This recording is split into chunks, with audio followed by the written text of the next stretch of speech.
뉴스 Q&A 시간입니다. 김영란법이 시행된 지도 벌써 한 달이 지나가고 있는데요. 곳곳에서 부작용들이 발견되고 있다고 합니다. 직격탄을 맞은 외식업계와 농가 외에도 전반적인 소비 위축이 나타나고 있는데요. 아직까지는 득보다 실이 더 많아 보이죠. 좀 더 구체적인 내용은 경제금융부의 이수연 기자와 이야기 나눠보도록 하겠습니다. 네, 이수연 기자.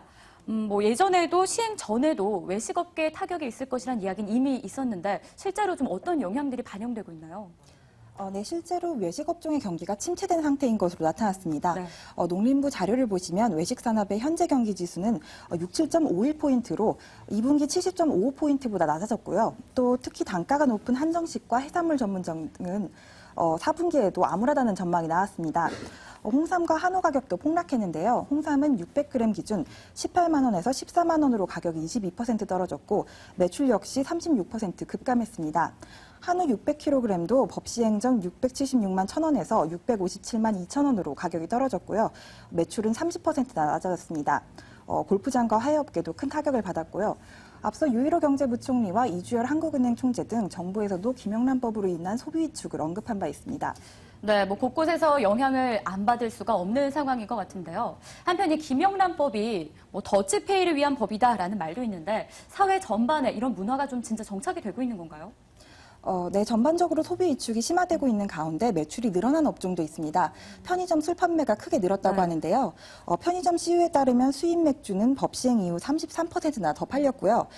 냉장 안주의 매출도 지난해 같은 기간보다 87%나 급증했습니다.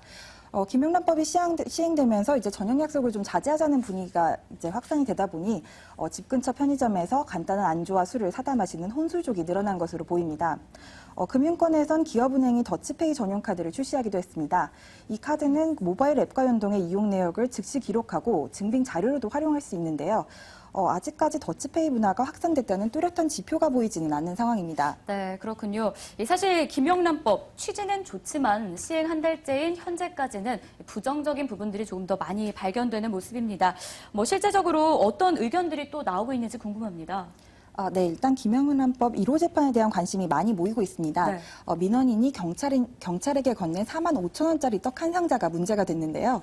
5만 원은 넘지 않지만 직무 연관성은 있는 사례이고 또 사전 청탁이 아니라 사후에 경찰의 친절함에 답례하는 표시로 준 사례이기 때문에 향후 재판 결과에 대한 의견이 분분한 상황입니다.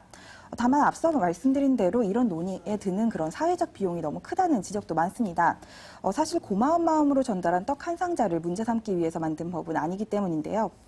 내년 경기 전망도 밝지 않은 가운데 김영란법으로 인한 여파가 얼마나 더 클지는 좀 더 지켜봐야겠습니다. 네, 김영란법 현재까지 저희 시장에 미치고 있는 경제에 미치고 있는 영향들에 대해서 좀 구체적으로 살펴봤습니다. 이수연 기자 수고했습니다.